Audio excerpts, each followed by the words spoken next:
ونستعينه ونستغفره ونعوذ بالله من شرور أنفسنا ومن سيئات أعمالنا من يهده الله فلا مضل له ومن يضلل فلا هادي له وأشهد أن لا إله إلا الله وحده لا شريك له وأشهد أن محمدا عبده ورسوله أما بعد فإن أصدق الحديث كتاب الله وأحسن الهدي هدي محمد صلى الله عليه وسلم وشر الأمور محدثاتها وكل محدثة بدعة وكل بدعة ضلالة وكل ضلالة في النار.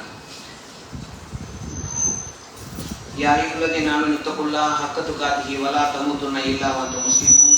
يا أيها الناس اتقوا ربكم الذي خلقكم من نفس واحدة وخلق منها زوجها وبث منهما رجالا كثيرا ونساء اتقوا الله الذي تساءلون به والأرحام إن الله كان عليكم رقيبا.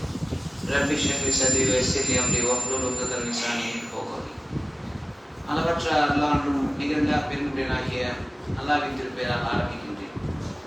நமது உயிரிழமையான முத்தநபி ஸல்லல்லாஹு அலைஹி வஸல்லம் அவர்கள் மீதும் அவர்களின் குடும்பத்தார் மீதும் அவர்களை பின்பற்றி வாழ்ந்த நபி தோழர்கள் தோழியர்கள் மீதும் குறிப்பாக உலகத்தில் உள்ள முஸ்லிம்கள் அனைவரின் மீதும் அல்லாஹ்வின் சாந்தியும் கருணையும் என்று நிலவட்டும் என்று அல்லாஹ்விடம் பிரார்த்தித்தவனாக என்னுடைய இந்த ஜும்மா உரையை ஆரம்பிக்கின்றேன். அன்புக்குரிய அல்லாஹ்வின் நல்லடியார்களே, அல்லாஹ் ரப்பில் ஆலமீன் மனித சமுதாயத்தை படைத்து அவர்களுக்கு தேவையான சட்டத்திட்டங்களை நபி ஸல்லல்லாஹு அலைஹி வஸல்லம் மூலமாக திருக்குர்ஆனாக நமக்கு சமர்ப்பிக்கப்பட்டிருக்கிறது.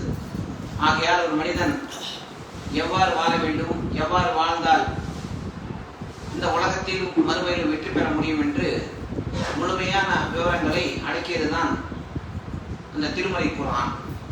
நபி ஸல்லல்லாஹு அலைஹி வஸல்லம் அவர்கள்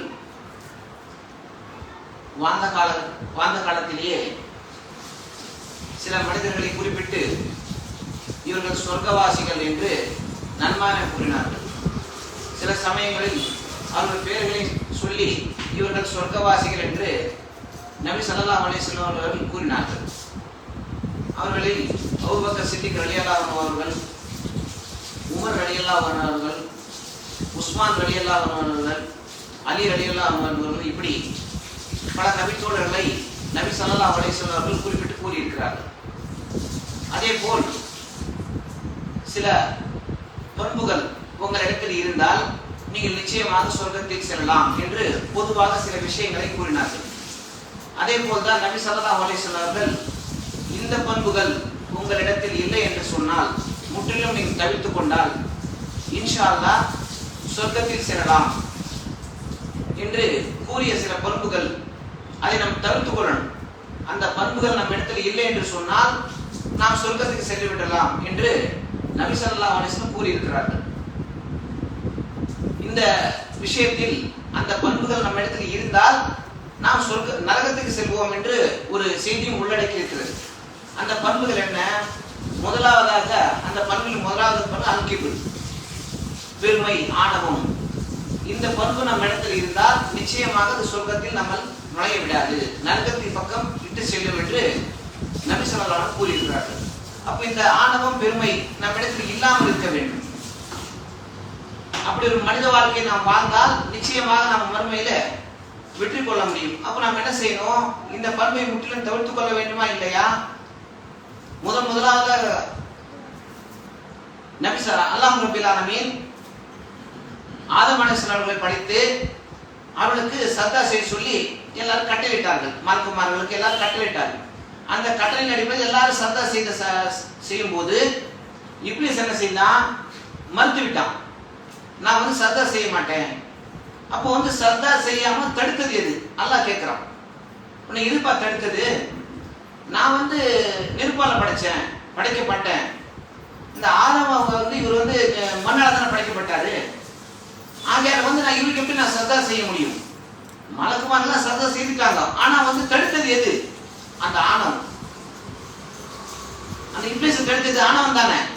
இவன் அல்லாஹ்வின் கட்டளையை அடிப்படையாக தான் இந்த இப்லீஸ் இருந்தான். அல்லாஹ்வுடன் வணங்கி கொண்டிருந்தான். அல்லாஹ்வின் கட்டளைக்கு உட்பட்டு தான் வாழ்ந்து கொண்டிருந்தான்.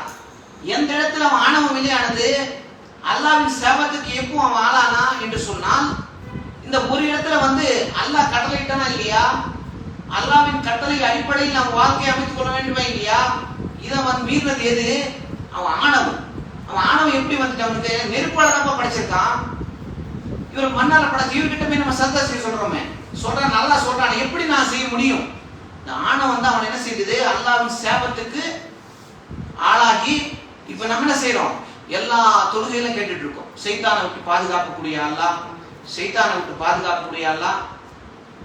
அவன் அழிஞ்சு போனான், அவன் நரகவாசி, அல்லாஹ் சாபத்துக்கு ஆளானான். நம்ம எல்லாம் என்ன செய்துட்டு இருக்கோம்? அவனை தடுத்தது எதுதான் காரணம்? ஆணவனை தடுத்ததா இல்லையா? அப்போ மனிதர்கள் நாம் என்ன செய்யணும்? அந்த ஆணவம் இல்லாம பார்க்கணும், இல்லாம நம்ம வாழ்க்கையை அமைத்துக் கொள்ள வேண்டும்.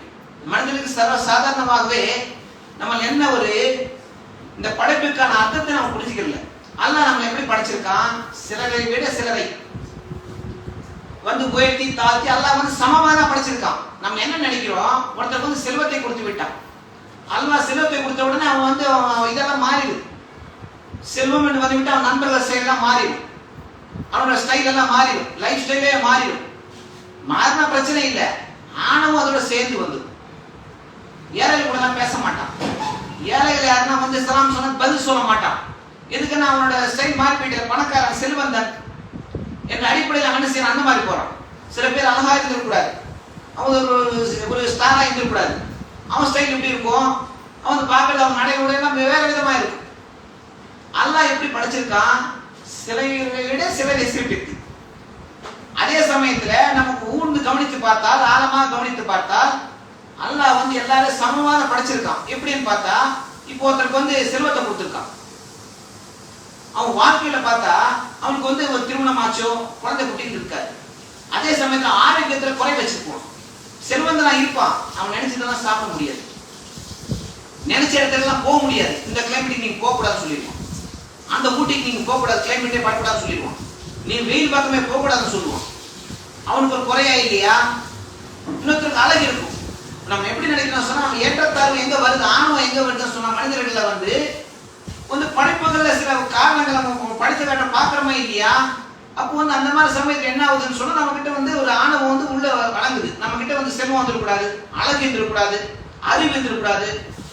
சில இடத்துல அறிவு இருந்துட்டா போதும், அவனுக்கு ஸ்கூல் அவன் ஸ்டைலே வேற விதமா இருக்கும். நான் அறிவாளி, நான் எல்லாத்துக்கும் நம்மளுக்கு அறிவாளி, எனக்கு எல்லாமே தெரியும், அவங்க கிட்ட பேசக்கூடாது, நீங்க எங்கிட்ட பேசுறீங்க, எனக்கு எல்லாமே தெரியுமே, இப்படித்தான் சொல்லுவான். ஆனா அவங்க கிட்ட ஒரு குறை இருக்கும். அறிவு இருக்கிறவங்களுக்கு அழகு இருக்காது, செல்வம் இருக்காது. அப்போ அவனை பார்த்து என்ன நினைக்கணும்? அல்லாஹ் ஒருவருக்கு ஒரு குறை கொடுத்துருக்கான், ஒருவருக்கு ஒரு சிறப்பை கொடுத்துருப்பான். யோசிச்சு பாருங்க, எல்லாமே அப்படிதான் இருக்கும். நம்ம ஒரு கண் இல்லாத ஒருத்தனை பார்த்தா நம்ம எப்படி நினைக்கிறோம்? கண் இருக்காது அவருக்கு, அவன் கொஞ்சம் பார்த்தா அவங்க கூடம்பா நினைக்கமா இல்லையா, கொஞ்சம் தாழ்வா நினைக்கிறோமா இல்லையா? அவர்கிட்ட ஒரு சிறப்பு இருக்கு. நம்ம இந்த பள்ளிவாசலுக்கு எத்தனை வாடி வந்துட்டு போயிருக்கோம்? இந்த பள்ளிவாசலுக்கு வந்துட்டு வேலை போறோமா இல்லையா? ஒரு வாட்டி கண்ணை கட்டி நம்ம கூட சொல்லணும், கீழே கூட சொல்லணும் போதும், கரெக்டா படிக்கட்டு ஏறி நம்ம உட்கார முடியுமா? சூத்துல முட்டிட்டு கீழே தான் கிடக்கும். நமக்கு அந்த திறமை இல்லை. ஆனா கண் பார்வையற்ற அவரை ஒரு வாட்டி குழந்தை விட்டா போதும், எங்க வழிகாட்ட நம்ம ஆச்சரியமா இருக்கும். அவர்கிட்ட நோட்டை கொடுங்க. நம்மளால கண் இருக்கிறவங்க நோட்டை என்னன்னா, அது 200 நோட்டா, 20 நோட்டா, 50 நோட்டா, கண் கொடுத்துட்டு ரெண்டாவது வாங்கி பார்ப்போம். சில பேருக்கு கொடுத்துருவான், 50 நோட்டு 200 நோட்டை கொடுத்து அனுப்பிடுவான், நோட்டே தெரியாது. கண் பார்வையற்ற அவர்கிட்ட கொடுத்து பாருங்க, கரெக்டா அது இதுக்கு முன்னாடி இப்பெல்லாம் இல்ல, பூத்தெல்லாம் இருக்கும், டெலிபோன் பூத்தெல்லாம் யார் இருக்கவங்க கண் பார்வையற்ற ஊனமுற்றோருக்கு அதை கொடுத்துருப்பாங்க, ஒரு சலுகையா கொடுத்துருப்பாங்க. அவங்ககிட்ட நோட்டை கொடுத்தா கடை நீங்க கரெக்டா கொடுத்துருவான், ரெண்டாவது வேடல எண்ணவே மாட்டாங்க. அந்த திறமை எல்லாம் அவங்க கொடுத்துருப்பான். அதே மாதிரி நீங்க பாருங்க, ஒரு வீல் சேர்ல போயிட்டு இருப்பாரு, 2 கால் இருக்காது, அவர் கையெல்லாம் எப்படி தெரியுமா, ரொம்ப ஸ்ட்ராங்கா இருக்கு. நம்மளால நடக்க முடியாது, ஒரு இடத்துல உட்கார முடியுமா? ஒரு 5 ஹவர் ஒரு இடத்துல உட்கார சொல்லுங்க. ஒரு 2 ஹவர் பயணம் பண்ணா ட்ரெயின்ல நம்மளுக்கு பைத்தியம் பிடிச்சிடும். 2 ஹவர் ஒரு இடத்துல உட்கார முடியாது. இதுல மோசமான ஜெர்னி ஃபிளைட் ஜெர்னி. நீ எங்கேயும் போகுது, அப்படியே பேட்ல கட்ட மாதிரி உட்கார்ந்து இருக்கணும். ட்ரெயின்லயாவது பஸ்லாவது அப்படி ஏறி இறங்கி ஏதோ செய்யலாம், ஃபிளைட்ல நம்ம நடக்காது. எப்படி இவன் 8 ஹவர் 10 ஹவர் உட்கார்ந்துட்டு இருக்கான், ஒரு இடத்துல உட்கார்ந்துருப்பான். அவன் கையில அப்படி ஸ்ட்ராங்கா இருக்கும், ஊனமுற்றோடு தான். ஒரு அடி வாங்கி பாருங்க அவர்கிட்ட, அந்த ஒரு திறமை இருக்கும் அவங்களுக்கு. இப்ப நம்ம என்ன நினைக்கணும், ஒருவரை விட ஒருவர் வந்து அல்லாஹ் வந்து சிறப்பு கொடுத்துருப்பான். அந்த சிறப்பு இல்ல, நம்ம வந்து அந்த சிறப்பை கவனித்து ஏற்றத்தாழ்வுகள் பார்க்காமல் நம்மளை நாம என்ன செய்துட்டு இருக்கணும், நம்மளை நாம பக்குவப்படுத்தி கொண்டு இது நம்ம கொடுக்கணும் அதை கொடுக்கணும் ஏன்னா நம்ம பார்க்க கூடாது. ஏன்னா நம்ம பார்த்தாதான் நமக்கு ஆணவம் வந்துடும். இந்த ஆணவம் வரதுக்கு காரணம் என்ன, நம்ம கிட்ட இருக்கிற அந்த பொருளாதாரம், நம்ம கிட்ட இருக்கிற அழகு, நம்ம கிட்ட இருக்கிற அறிவு, இதெல்லாம் வந்து ஒண்ணு சேர்ந்த என்ன ஆகுதுன்னா நம்ம கிட்ட ஆணவம் வந்துடும். இந்த ஆணவம் இருக்கும். ஆணவம் என்ன செய்யணும், அல்லாஹ் சொல்றான், ஆணவம் எனது மேலாடை. ஆணவத்துக்கு கூட நம்ம வந்து அந்த அந்த எல்லாத்துக்கும் சேர வேண்டியது அல்லாஹ்வுக்கு எல்லாம் புகழும். அல்லாஹ்வுக்கு ஆணவத்துக்கும் சொந்தக்காரன், என்னோட மேலாடைன்னு சொல்றான். அந்த ஆணவத்தை போடுறாரு அவங்க நான் சண்டை போடும், அவ்வளவுதான். அல்லாஹ் சொல்றப்ப நம்ம என்ன செய்யணும், அந்த ஆணவத்தை போய் கை வைக்கலாமா, அந்த ஆணவத்து பக்கம் போலாமா. இந்த ஆணவம் நம்மளை சொர்க்கத்துக்கு இல்ல நரகத்துக்கு இட்டு செல்லும் என்று சொன்ன ஒரு பண்பை நம்ம உள்ளத்துல வந்து அதை வந்து அடிச்சிடணும். அந்த பண்பு பக்கம் நம்ம போக கூடாது. ஆணவம் தான் என்ன செய்யணும், அதிகமான மக்கள் என்ன செய்ய தெரியுமா, அது நரகத்துக்கு இட்டு செல்லும். ஆணவத்துல தான் நிறைய பேர் போனான். காரணம் ஒருத்தர் இருந்தான், அல்லாஹ் வந்து இல்லாத ஒரு நிறைய செல்வத்தை அந்த அந்த காரணம் கொடுத்தான். என்ன ஆணவனுக்கு எல்லாம் என்னால வந்து நான் சம்பாதிச்சது எல்லாத்தையும் போட்டு நேரா வந்தான். அப்படியே ஒரு தெருக்கல்ல வந்து அப்படியே வந்து எல்லா நகையும் போட்டுக்கிட்டு எனக்கு அல்லாஹ் ஒத்துக்கலாம அல்லாஹ் எனக்கு கொடுத்தது இல்ல, நான் சம்பாதிச்சு எனக்கு வந்தது ஆணவத்தோடு தெரிந்தார். அல்லாஹ் அடியோடு அழைச்சிட்டான். இதெல்லாம் வந்து வரலாறுகள்ல வந்து சொல்லப்பட்டிருக்கு திருமறை குர்ஆன்ல. இந்த வரலாறுகள் நமக்கு என்ன செய்ய தெரியுமா, ஒரு மிகப்பெரிய ஒரு மாற்றத்தை நம்ம வாழ்க்கையில் ஏற்படுத்தும். இந்த ஆணவம் நம்மகிட்ட இருக்கவே கூடாது. நம்மளாலதான் முடியும், வேற முடியாது. இது நம்ம தான் சிறந்தவங்க, இவங்களால முடியாது. ஒரு வேலையை செஞ்சா என்னால வந்து வேற யாரால முடியாது சொல்லுவாங்க. கேட்டா நான் தான் டாப் எல்லாத்துலயும், யாரால செய்ய முடியுமா, என்னால என்ன மாதிரி செய்ய முடியுமா, இந்த வந்து இந்த பண்பு இருக்கவே கூடாது. இருந்தால் இது நிச்சயமா நரகத்துக்கு இட்டு செல்லும். இந்த பண்பு இருந்தாலே போதும். ஆணவம் இருந்தாலே ஒரு 2-3 சேர்ந்து வந்துடும். ஆக நம்ம என்ன செய்யணும், இந்த பண்புகளை விட்டு காப்பாற்றக்கூடிய அல்லாஹ் பாதுகாப்பு தேடணும். அதே மாதிரி இரண்டாவது பண்பு என்ன, இருக்கக்கூடாத பண்புகள் இதெல்லாம் எல்லாம் நல்ல நல்ல பண்புகள் இருக்கு. இதை முற்றிலும் தவிர்த்து கொண்டால் நீங்கள் நிச்சயமாக சொர்க்கத்துக்கு செல்வீர்கள் இன்ஷா அல்லாஹ். நபி ஸல்லல்லாஹு அலைஹி வஸல்லம் கூறிய விஷயங்கள். அப்ப இரண்டாவது என்னது, மோசடி. அதிகமான மக்கள் இடத்துல ஒரு வியாபாரம் பண்றோம். ஒரு இடத்துல போய் ஒரு ஸ்கூட்டரோ ஒரு காரோ சர்வீஸ் கொடுறோம், விட்டுட்டு திரும்பி வந்துட்டு அதை கொஞ்ச நேரம் ஓட்டிட்டு திரும்பி போறோம். ஏதோ போர் கொடுத்துருக்கோம், ரெண்டாவது ப்ராப்ளம் வருது வண்டி. திரும்பி இன்னொரு மெக்கானிக் கொடுக்குறோம் வண்டியை. அவனுக்கு விஷயத்தை சொல்றோம், ஏன்பா 10,000 செலவழிச்சிருக்கான் வண்டியை கொடுத்துருக்கேன், இந்த மெக்கானிக் தான் செய்த வண்டியை. அவன் திறந்துட்டு சொல்றான், இதுல ஸ்பேர் பார்ட்ஸ் அதை மாத்தவே இல்லை, பழசு நான் வந்து ஓப்பன் சேலஞ்ச் பண்றேன், இதை போரெல்லாம் பண்ணவே இல்லைப்பா, அது அப்படியே இருக்கு, அந்த சாமான மாத்தவே இல்லையே சொல்றாங்க. நமக்கு அப்பதான் தெரியுது இவன் மோசடி பண்ணிட்டான். அப்ப இந்த மாதிரி மோசடி வந்து ஒரு முஸ்லீம் இடத்துல இருக்கலாமா, இந்த பண்பு இருக்கலாமா? மோசடி என்ன ஒரு வாழ்க்கையில வந்து ஒரு மிகப்பெரிய இழப்பை ஏற்படுத்து. சில பேர்ல நம்பி எடுத்துட்டு போன மோசம் பண்ணிட்டாங்க சொல்றாங்க இல்லையா. மோசடி வந்து நம்மள வந்து நம்ம நினைக்கிறோம். மோசடி என்ன இருக்கு, சும்மா ஒரு வார்த்தை நான் சொன்னேன், ஒரு லைஃபையே வந்து மாத்தி இருந்தது. நம்பி ஒருத்தன் இருக்குவான், ஒரு விஷயத்தை ஒன்று செய்யலான்னு இருப்பான், ஏதாவது ஒன்று கொடுக்கலான்னு இருப்பான், ஒருத்தர் நம்பி இருப்பான், நீ செய்வா, உங்ககிட்ட கொடுத்தா அந்த காசு அவங்ககிட்ட கொடுக்க முடியும். இந்த பஸ்ல போயிட்டு இருக்கான், நம்பி ஒரு 10,000 20,000 கொடுக்குறோம், ஹாஸ்பிட்டலுக்கு போகணும் அந்த பக்கம், இவன் கொடுக்காம நேரா போய் அந்த காசை செலவழிச்சுட்டு ஒரு நம்பிக்கையோட நம்ம கொடுத்துடுறோம். அங்க கொடுத்த நீ எங்க கொடுத்த என்கிட்ட. வியாபாரத்துல மோசடி, வாக்கு மீறுறது, எல்லாமே இந்த மோசடி வந்துட்டாலே போதும், எல்லாமே சேர்ந்து வந்துடும். மோசமான பண்புகள் இதெல்லாம் வந்து மிக மோசமான பண்புகள். இந்த மோசடினால என்ன ஆகும் தெரியுமா, நிறைய பேர் சபிப்போம். நம்ம கையில காசு போயிடும், ஒரு பொருளாதாரத்தை நம்ம வாங்கிட்டு வந்துருக்கோம், ஒரு ஃப்ரூட் வைக்கிட்டு பிசினஸ் பண்ணலாம்னு வாங்கிட்டு வந்துருக்கோம், ஒருத்தர் நம்பி தானே வாங்கிட்டு வருவோம். அந்த பிசினஸ் இங்க கூட திறந்து பார்த்தா ஃப்ரூட்டா இருக்கும், எல்லாமே அது அழிவு போயிடும். நல்ல ஃபர்ஸ்ட் கிளாஸான பழம் சொல்லுவோம், ஃபர்ஸ்ட் கிளாஸான முட்டைன்னு சொல்லுவான், இங்க கொண்டு பார்த்தா பாதி முட்டை இருக்காது. இந்த நான் சொன்னது சிலதான். பல வியாபாரங்கள் இருக்கு. பல வியாபாரத்துல வந்து ஒரு முஸ்லீம் இடத்துல நேர்மை இருக்கணும், மோசடி இருக்கவே கூடாது. இந்த பண்பு மோசமான பண்பு, இது உங்க இடத்துல இருந்தால் நரகத்துக்கிட்டு செல்லும்.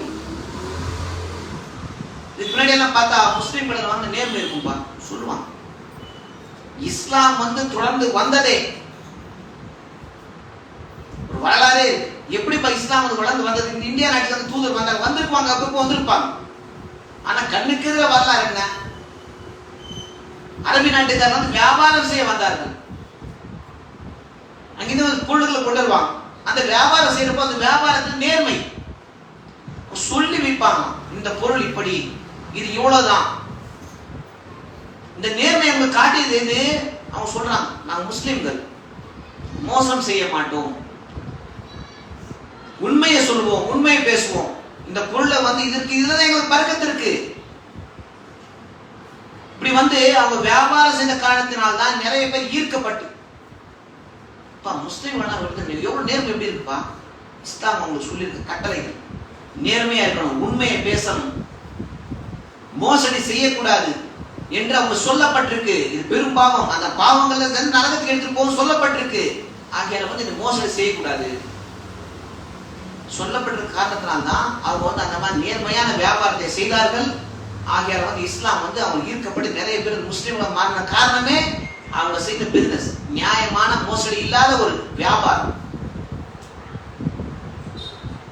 அதே போல மோசம் செய்ய என்ன ஆகும்? மோசடிக்கு ஆளாயிட்டோம். நம்ம ஒரு பொருளை கொடுத்தோமோ, எப்படி ஏமாந்துட்டோமோ, பொருளை எது நிறைய இழப்பு ஏற்படுத்திருக்கு நம்மளுக்கு. என்ன செய்வோம்? அல்லாஹ் கிட்ட கைதுமே இல்லையா? முஸ்லீம் இல்லைங்க, முஸ்லீம் இல்லாத யார் இருந்தாலும் சரி. இந்த இடத்துல வந்து முஸ்லீம்கெல்லாம் ஒரு வரையறையே கிடையாது. நம்ம யார் மோசம் பண்ணாலும் சரி, அவன் முஸ்லீமா இல்லாட்டாலும் சரி, அவன் வந்து அவன் கடவுள் யாரோ கையாக்கிட்டான், அவன் சேர்த்து செபிச்சுட்டான், இவன் நாசமாகட்டும் சொல்லிட்டான். நபி ஸல்லல்லாஹு சொல்றான், அவனோட துவாக்கு நீ அஞ்சுக்குள். அவன் துவா அல்லாஹ் கிட்ட கேட்டுட்டாவா, அல்லாஹ்வுக்கும் அவனுக்கு மத்தியில திரையே இருக்காது. டைரக்டா துவா, டைரக்டா அல்லாஹ் வந்து உடனே அங்கீகரித்து அதுக்கு அவன் கேட்ட துவா உடனே வந்து கபூல் செய்யற அளவுக்கு அந்த துவா மிகவும் வந்து வலிமையான துவா. எதிரிக்கு மிக மோசமான துவா. யார் வந்து மோசம் பண்ணிட்டாங்களோ அவன் கண்ணீர் விட்டு அல்லாஹ் கிட்ட துவா கேட்கிறான். பாத்தீங்களா, யாரெல்லாம் இவன் மோசம் பண்ணிட்டான், என்ன நாசமாகட்டும் சொல்லிட்டான்னு சொன்னா, அந்த துவாக்கு நீங்க அஞ்சு கொள்ளுங்கள், மோசமான வியாபாரம் செய்யாதீர்கள். நமக்கு தெரியாது அல்லாஹ்வோட அருளை நாம் நம்புவதில்லை. நேர்மை வியாபாரம் பண்ண என்ன ஒரு 10 ரூபா வருதுன்னு நினைக்கிறோம். எல்லாரும் செய்யறாங்களே வியாபாரம், மோசமான வியாபாரம் தானே செய்யறாங்க. அவங்க எல்லாம் நல்லா இருக்கிறாங்களே, நல்லா இருப்பார்கள். அவங்களுக்கு இந்த துனியா தான் வாழ்க்கை. முஸ்லிம்க்கு அப்படியா? இலக்கு மறுமை வாழ்க்கை. சஹாபாக்கள் அப்படிதான் இருந்தாங்க. மறுமை இலக்காக இருந்தாலும் வாழ்ந்தார்கள். நம்ம என்ன செய்யணும்? மறுமை இலக்காக கொண்ட அந்த முஸ்லிம்கள் இடத்துல வியாபாரத்துல வார்த்தைகளை மோசடி இருக்கலாமா? இருக்கவே கூடாது. ஆகையால வந்து இந்த பண்பை நாம் தவிர்த்துக் கொள்ள வேண்டும். பொறாமை, அந்த ஆணவம் என்ற பண்பை நம்ம விட்டுறணும். அதே மாதிரி மோசடி, இதை வந்து நம்ம தவிர்த்துக்கணும். மூணாவது பண்பு என்ன? இது வந்து பண்பு இல்லை, இது வந்து நம்ம ஏற்கனவே இது ரெண்டும் வந்து தடை செய்யப்பட்டது. உங்ககிட்ட வந்து ஆணவம் தடை, இஸ்லாத்துல ஆணவம் கொள்ளக்கூடாது. அதே மாதிரி மோசடி செய்யக்கூடாது, தடை. கடன், அனுமதி, இதையும் வந்து நபி ஸல்லல்லாஹு அலைஹி வஸல்லம் எச்சரித்திருக்காங்க.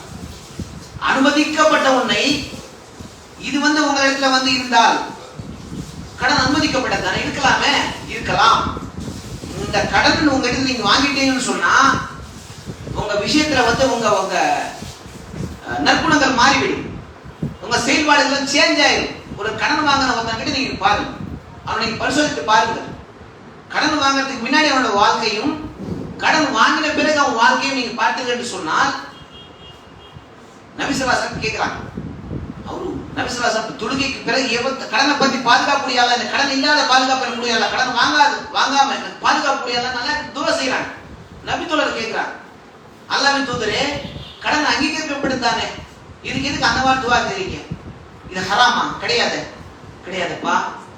இது மனிதனை வந்து எங்க கொண்டு போய் தள்ளுன்னு சொன்னா, பொய் பேச விடும், வாக்கு மீறல்கள், இதெல்லாம் கடனால முடியும். கடன் வாங்கிட்டு ஒரு மனுஷன் போய் கேளுங்க, அவன் எதிரில் வந்துட்டு இருந்தானா, கடன் கொடுத்தவன் போயிட்டு இருந்தானா டக்குன்னு முடிஞ்சிருவான். இல்ல வீட்டுல உட்கார்ந்துட்டே இருப்பான். கடன்காரன் வீட்டுக்கு வந்துட்டானா அவன் பார்த்துட்டான்னு சொன்னா குடும்பத்திட்ட சொல்லிடுவான், நான் இல்லைன்னு சொல்லிடுவோம், வெளியூர் போயிட்டேன்னு சொல்லுவோம். இது நம்ம வந்து அன்றாட பார்க்கக்கூடிய காட்சிகள். எதிரில் வரமாட்டான். அப்படியும் வந்துட்டா எதிரில் வந்து நம்ம கேஷ் பண்ணிட்டு அப்படி கேட்ட கடன் கேட்டேன்னு சொல்லுவான் தெரியுமா, நேற்று வச்சிருந்தேங்க, இப்போ தான் வச்சிருந்தேன், இதை நாளைக்கு கொடுத்துருக்கேன், நாளைக்கு கொடுத்துருன்னு சொன்னான். இல்லை ஷர்ட்டு மாற்றி வந்துட்டேன், வீட்டில் வச்சிருக்க காசு, தொழுகை முடிஞ்ச உடனே நம்ம வாங்கி தரேன். தொழுகை முடிஞ்சது ஆளே காணாம போயிருவான். தொழுவு வந்தவன் அவன் தான் பார்த்துட்டு இருப்பான், இவன் எங்க போயிருவானோ தெரியலையே, தொழுவு முடிஞ்சு கொடுக்குறான்னு சொல்லி இவனும் தொழுவ மாட்டான், அவனும் தொழுவ மாட்டான். அப்படியே செஞ்சு சரி அவன் பாஸ் பண்ணி அவன் எஸ்கேப் ஆயிடுவான். இப்படி எது நடக்கும், அவன் கடன் கொடுக்க முடியாது, அவனால நேரத்தை கொடுக்க முடியாது, வாக்கு மேல சொன்ன வாக்கு வந்து நிறைவேற்ற முடியாது. பொய்கள் பித்தலாட்டத்தை செய்ய வேண்டியிருக்கும். அந்த கடனுக்காக ஒரு கட்டத்தில் என்ன செய்வான் தெரியுமா, அடுத்த கட்டம் என்ன, உங்களுக்கு சொல்லிட்டே இருக்கிறவங்க வந்து வீட்டுக்கு வந்துடுறாங்க, என்ன செய்ய, அப்போ போடு வட்டிக்கு போ. அப்போ கரெக்டா இருப்பான் ஆளு, வட்டியை வாங்கக்கூடாது. வாங்கினா ஒரு விளக்கம் சொல்லுவாங்க, என்னப்பா வாங்கியிருக்க, எத்தனை பேருக்கு நான் கேட்ட தெரியுமா, யாருன்னா ஹெல்ப் பண்ணீங்களா, யாருன்னா ஹெல்ப் பண்ணீங்களாப்பா, வந்து கேள்வி மட்டும் கேட்குறீங்க, யாரும் எனக்கு ஹெல்ப் பண்ணல, ஒரு அவசரம், ஒரு மெடிக்கல் பிரச்சனை இல்லை. சாதாரண கடன் பண்றதெல்லாம் கடனுக்கு பொறுப்பாளி யார் தெரியுமா, அவர் பொறுப்பாளியா இருப்பாங்க, மனைவி பிள்ளைகள் எல்லாம் பொறுப்பாளிகள். கடனை வாங்கறதுக்கு பிள்ளைகள் பொறுப்பா இருக்காங்க, சில பேர் காரணமா இருப்பாங்க. தந்தை கடன் ஆகிறதுக்கு சில மனைவிமார்கள் காரணமா இருப்பாங்க. ஏசி வேணும், அர்ஜென்டா வேணும், உயிர் போயிடாது, வாங்கிடு. கடனை வட்டி கொடுக்க, வட்டி எல்லாம் ஒன்றும் தேவையில்லை, பிரச்சனை அவங்கள்ட்ட காசு வாங்க கொடுக்குறேன்னு சொல்லிட்டாங்கல்ல, 6 மாசத்துல கொடுத்துருவோம், நம்பி கொடுப்பான். சில முஸ்லீம் யார் எது கடன் கொடுக்க மாட்டாங்க தெரியுமா, இப்போ எல்லாரும் வந்து மோசம் பண்ணது காரணத்தினால, நேரத்துக்கு கொடுக்காத காரணத்தினால யார் கடன் கொடுக்க பயப்படுறான், நேரம் கொடுக்கவும் பயப்படுறான். அவனுக்கு கொடுத்தனா இவனுக்கு கொடுத்தனா, அப்துல் ரஹ்மான் கொடுத்தேன், அப்துல்லா கொடுத்தேன், மோசம் பண்ணிட்டாங்க, ஒன்று வானப்பா சொல்லி காட்டுறான். கடன் வாங்குறப்போ அவனுக்கு கொடுத்தேன், உனக்கு கொடுத்தேன், கொடுக்கலப்பா அப்படிதான் ஏமாத்துறாங்க, உனக்கு கொடுத்தா அது உங்ககிட்ட இருந்துப்பா சண்டை. முஸ்லீம்களுக்கு அழியறதுக்கு காரணமே நம்பிக்கை துரோகம் பண்ண காரணத்தினால, மோசடி செய்த காரணத்தினால, பொய் சொன்ன காரணத்தினால, இதனாலதான் எல்லாமே அழிஞ்சு போச்சு. இந்த பண்பு வளர்த்து இருக்கக்கூடாது. ஆக நம்ம என்ன செய்யணும், இந்த பண்புகள்லாம் எதற்காக நமக்கு வருதுன்னு சொன்னா, இந்த கடன் பண்றது, பொறாமை, இதெல்லாம் வர்றதுக்கு காரணம் அடிப்படையா சில இது இருக்கு. இதெல்லாம் வந்து நம்ம பார்த்துட்டோம் சொன்னா, நம்ம வாழ்க்கையை நம்ம கவனிச்சுட்டோம் சொன்னா, அல்லாஹ்வுடைய தூதர் சொன்ன வாக்கியங்களை நாம் நினைவுபடுத்திக் கொண்டால், இது ஆணவத்துக்கும் இந்த மோசடிக்கும் இந்த கடனுக்கும் நம்ம தூரமா இருக்கலாம். இந்த வாழ்க்கையை நல்ல விதமா அல்ஹம்துலில்லாஹ் வாழ்ந்துட்டு போயிடலாம். இம்மையிலும் மறுமையிலும் அல்லாஹ் மிகப்பெரிய வெற்றியை கொடுப்பான். அப்படிப்பட்ட மக்களாக அல்லாஹ் நம்ம எல்லாரும் ஆக்க வேண்டும். அல்லாஹ்வுடைய பிரார்த்தனை வேண்டும். முதல்வரை முடித்து வாங்கிதாவன அல்ஹம்துலில்லாஹி ரப்பில் ஆலமீன். அஸ்ஸலாமு அலைக்கும் வரஹ்மத்துல்லாஹி.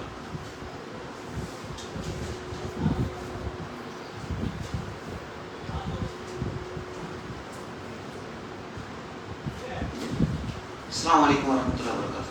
அன்புக்குரிய அல்லாஹ்வின் நல்லடியார்களே, நபி தோழர்களும் தோழியர்களும் அன்றாட எப்படி செய்யறாங்க சொன்னா, என்ன நல்ல காரியங்கள் நபி அவர்கள் எதனா ஒரு விஷயத்தை சொல்லிவிட்டா, திருமறைக்கான வசனங்கள் சொல்லிவிட்டா, அதை அன்னைக்கே போய் அதை முழுமைப்படுத்தணும், நடைமுறைக்கு கொண்டு வந்துடணும்.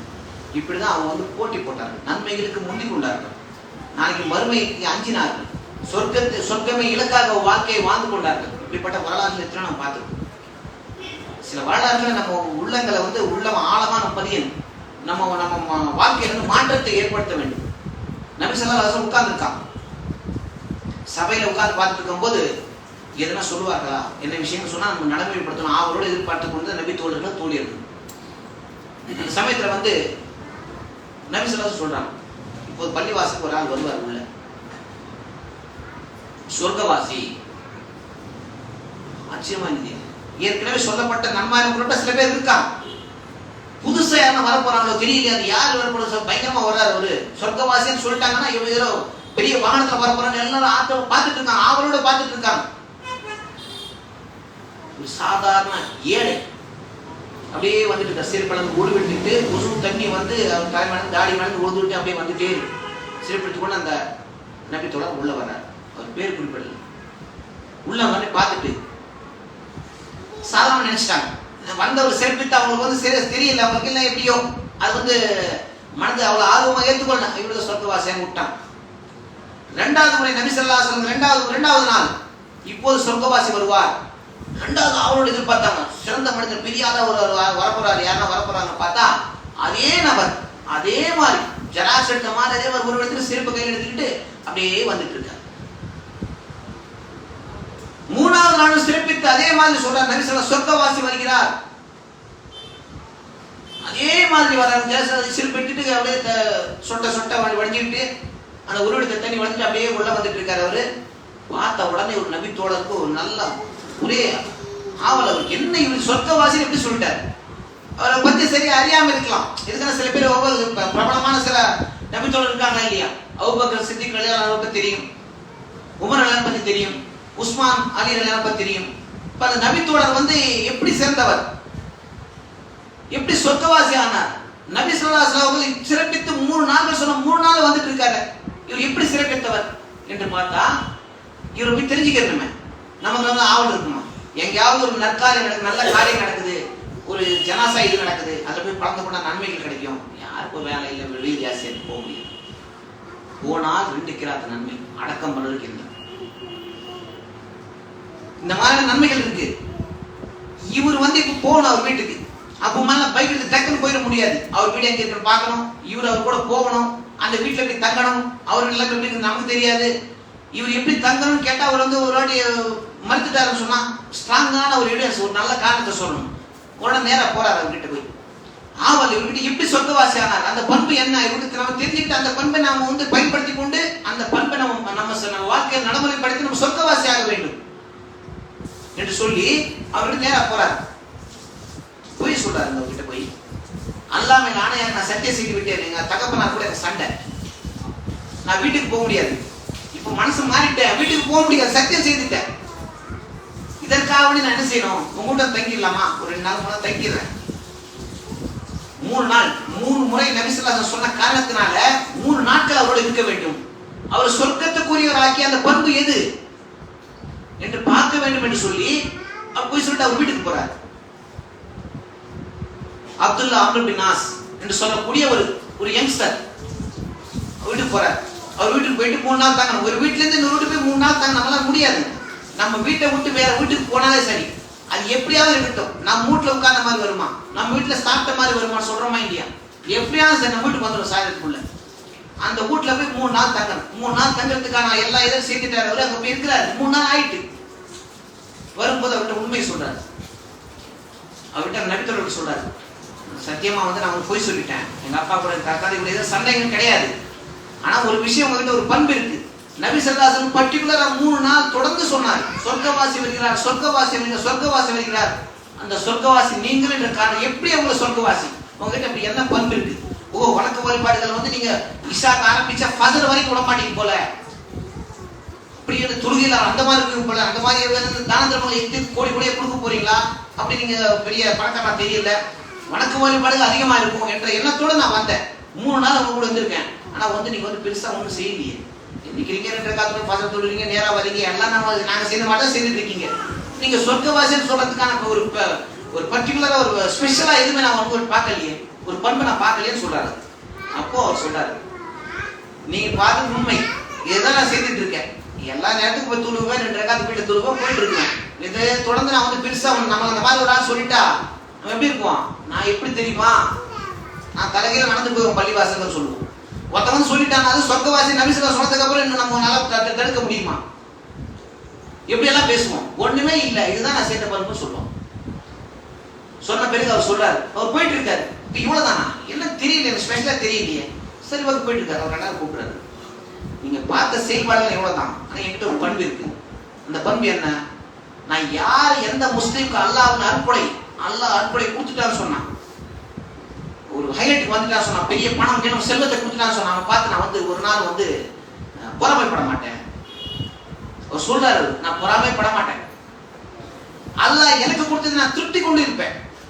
எனக்கு போதும் என்ற மனம் இருக்கு. எனக்கு எல்லாம் இது கொடுத்துருக்காங்க, சிறப்பு, அல்ஹம்துலில்லாஹ் சொல்லுவேன். இந்த 2 பண்பு என்னத்துல இருக்கு? அவர் சொல்றாரு, இதுதான் உங்கள்கிட்ட எதிர்பார்த்தேன். இந்த பண்பு தான் உங்களை சொர்க்கவாசி ஆக்கி. யாருக்கு அந்த பண்பு இருக்காது? நம்ம இடத்துல எல்லாம் பொறாமப்படாம நம்ம வாழ்க்கை அழியிறது இதுக்காக. வேற ஊருக்கு போவோம், வேற ஊர்ல இருந்து வந்துட்டு இருப்போம், அங்க வந்து பணக்காரன் ஆயிருக்கும், ஒரு பில்டிங் வந்து ஒரு பில்டிங் அபார்ட்மெண்ட் ஆயிருக்கும். பிரச்சனை நம்மளுக்கு அது கிடையாது. நம்ம பக்கத்து வீட்டுக்காரன் பில்டிங் கட்டிக்க கூடாது, நம்ம எதிர் வீட்டுக்காரன் பணக்காரன் ஆயிருக்கூடாது. நமக்கு தெரிஞ்சவன் ஒருத்தன் வந்து இன்னைக்கு ஏழை நாள் பணக்காரன் நிம்மதியா இருக்காது. நம்மளுக்கு பொறாமை. ஆனா எப்படி ஆயிட்டான் அவன், எவனா ஆகட்டும், அம்பானி ஆகட்டும், அதனால ஊரே வித்துட்டு எனக்கு பிரச்சனை கிடையாது. எனக்கு தெரிஞ்சவன் நண்பன் அவன் எப்படி பணக்காரன் ஆயிட்டான், எப்படி வாங்கிட்டான் பைக், எப்படி கார் வாங்கிட்டான். நமக்கே நம்ம கூட இருக்கிற சொந்தக்காரன் எவனும் உருப்படவே கூடாது. இந்த பண்பு வந்து நம்ம நிறைய இடத்துல நிறைய பேர் இடத்துல இருக்கு. நாசமா போனவன் நல்லா இருக்க கூடாது, நம்ம நல்லா இருக்கணும். இருக்கவே அவர் சொல்றாரு, இந்த பண்புக்கு ரொம்ப கஷ்டம் சொல்லிட்டு போறாரு அவரு. இந்த பண்பு அவங்க சொர்க்கவாசி ஆக்கியது. இப்படி அதிகமான பண்புகள் இருக்கு. அல்லாஹ் எது கொடுத்தானோ அது போதும் என்ற மனம் அவனிடத்தில் இருந்துட்டா இந்த பொறாமை வராது. கடனாக்க முடியுமா, கடன் ஆக முடியுமா, கடன் ஆகவே ஆக மாட்டோம். நமக்கு அது போதும், இதுதான் கொடுத்துருக்கான் அல்லாஹ். அப்போ வந்து இந்த பண்புகள் நம்ம இடத்துல இருக்கக்கூடாதுன்னு சொன்னா அல்லாஹ் சில விஷயங்களை சொல்லியிருக்கான். அதை நம்ம பின்பற்றி அதிகமான விஷயங்கள் இருக்கு. ஒரு பானை சோற்றுக்கு ஒரு சோறு பதம், சில விஷயங்கள் சொல்லியிருப்போம். அதை வந்து அடிப்படையாக கொண்டு நம்ம என்ன செய்யணும், நம்ம வாழ்க்கையில வந்து இந்த பண்புகளை நம்ம பயன்படுத்தி கொண்டு இம்மையிலும் மறுமையிலும் வெற்றி பெறக்கூடிய மக்களாக அல்லாஹ் ரப்பில் ஆலமீன் நாம் எல்லாரும் ஆக்க வேண்டும். அல்லாஹ்விடம் பிரார்த்தித்தனாக என்னுடைய உரையை முடித்துக் கொள்கிறேன். வாங்கிதாவான அல்ஹம்துலில்லாஹி ரப்பில் ஆலமீன். அஸ்ஸலாமு அலைக்கும் வரஹ்மத்துல்லாஹி வபரகாத்துஹு.